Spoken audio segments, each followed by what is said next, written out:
Assalamualaikum warahmatullahi wabarakatuh. Pada video ini akan dibahas atau diberitahukan tentang karya ilmiah pada mata pelajaran Bahasa Indonesia di SMA ataupun SMK kelas 11. Pertama, akan diberitahukan mengenai definisi dari karya ilmiah. Karya ilmiah merupakan karya tulis yang dibuat untuk memecahkan suatu permasalahan dengan landasan teori dan metode-metode ilmiah. Yang selanjutnya adalah jenis karya ilmiah. Jenis karya ilmiah yang pertama ada namanya bentuk populer. Bentuk populer ini biasanya berbentuk manasuka, tidak terbatas oleh struktur. Bersifat santai, menggunakan bahasa yang santai. Kemudian, karya ilmiah populer ini banyak dijumpai di media massa seperti koran dan majalah. Istilah populer digunakan untuk menyatakan topik yang akrab, menyenangkan bagi penulis atau rakyat, atau disukai oleh orang kebanyakan. Kenapa? Karena dalam karya ilmiah populer ini, gayanya menarik dan bahasanya mudah dipahami. Kemudian kalimat-kalimatnya sederhana, lancar, namun tidak berupa sendau gurau dan tidak pula bersifat fantasi atau reka. Jadi tetap bersifat fakta.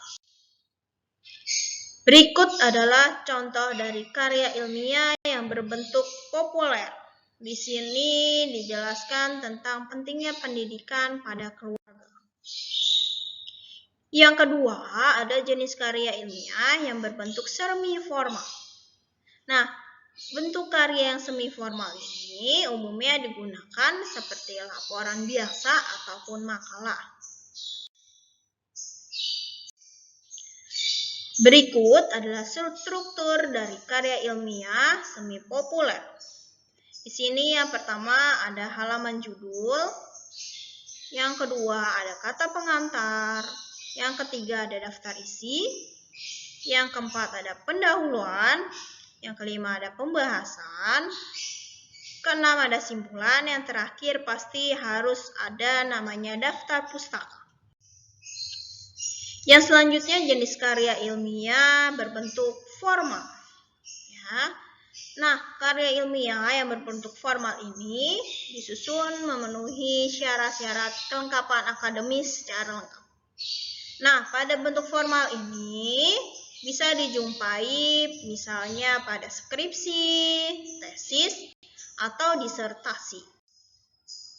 Berikut adalah sistematika atau struktur dari karya ilmiah berbentuk formal.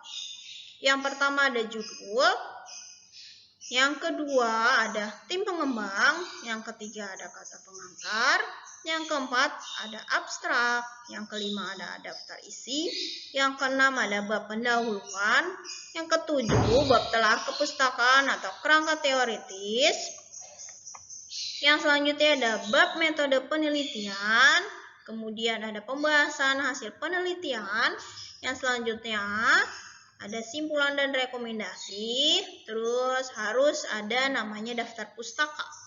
Jadi daftar pustaka ini buku mana yang digunakan untuk membuat karya ilmiah tersebut. Yang selanjutnya ada lampiran-lampiran, kemudian riwayat hidup penulis karya ilmiah tersebut. Nah, selanjutnya di sini akan dibahas tentang struktur karya ilmiah. Nah, di sini yang pertama ada judul. Judulnya di sini adalah aktivitas pergaulan dan prestasi belajar siswa atau studi. Studinya menggunakan deskriptif mengenai kecerdasan emosi dan intelektual pada siswa SMA Lab School UPI Bandung. Nah, di sini judulnya di atas sudah ditulis. Di sini dijelaskan masalah yang diteliti apa, ruang lingkupnya apa, tujuan dari penelitiannya apa, sampai dengan metode penelitiannya itu apa. Yang selanjutnya ada pendahuluan atau isi. Jadi di sini kalau karya ilmiah formal, ini saya mencontohkan karya ilmiah formal. Ya. Nah, pada pendahuluan ini mencakup seperti latar belakang masalah, identifikasi masalah, pembatasan masalah, perumusan masalah, tujuan penelitian, manfaat atau kegunaan penelitian. Seperti contohnya ini, yang pertama latar belakang masalah. Nah, ini latar belakang masalah itu menjelaskan tentang alasan timbulnya masalah dan pentingnya untuk dibahas tentang topik tersebut. Ya. Yang kedua, perumusan masalah isinya mengenai segala sesuatu yang dianggap perlu dipecahkan oleh penulis. Nah, perumusan masalah ini dituliskan dalam bentuk pertanyaan, ya, seperti mengapa atau bagaimana. Ya. Kemudian yang ketiga ada tujuan penulisan karya ilmiah. Ya, nah tujuan ini berarti dituliskan tuh tujuan-tujuan dari topik yang dibahas tersebut. Nah, tujuan karya ilmiah dengan perumusan masalah ini harus saling berkaitan. Yang terakhir ada manfaat, berarti jelaskan manfaat dan kegunaan dari karya ilmiah yang ditulis tersebut.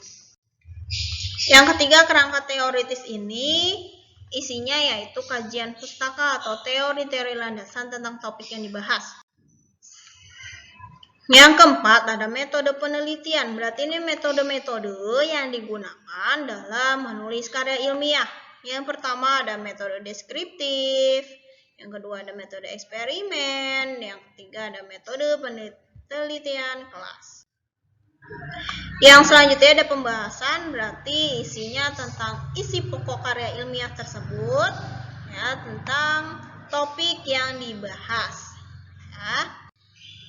Nah, yang keenam ada simpulan dan saran, berarti simpulan merupakan kajian terpadu dengan meletakkan berbagai unsur penelitian secara menyeluruh. Yang selanjutnya daftar pustaka, ini semua buku yang digunakan dalam menulis karya ilmiah. Ya, dalam penulisan daftar pustaka ini ada nama, tahun, judul, kota dan penerbit, atau ya, bisa disingkat dengan Natajutempe. Nah, berarti nama yang ada di dalam buku tersebut berarti namanya dibalik, kemudian koma, ta berarti tahun terbit buku tersebut, Nataju berarti judul dari buku tersebut, tem berarti tempat dicetakan buku tersebut. Natajutempe berarti P adalah penerbit dari buku tersebut itu siapa. Kemudian dijelaskan kaidah kebahasaan karya ilmiah. Ya, di sini yang pertama ada nalar atau bersifat logis, berarti dapat diterima oleh akal. Lugas berarti langsung ke poinnya. Ya, jelas, berorientasi gagasan. Terus yang selanjutnya ada formal, objektif. Ya, terus ringkas dan padat. Berarti kata, kalimat, paragrafnya tidak mengandung unsur yang mubazir. Ya. Terus menggunakan ejaan yang benar sesuai bahasa Indonesia, menggunakan kata denotatif, berarti kata yang sebenarnya bukan kata konotatif. Yang selanjutnya menggunakan paragraf yang runtut dan padu. Ya.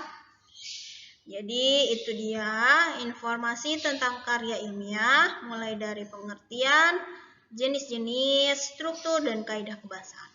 Ya, semoga informasi yang saya sampaikan dapat bermanfaat dan berguna bagi kalian dan juga saya sendiri.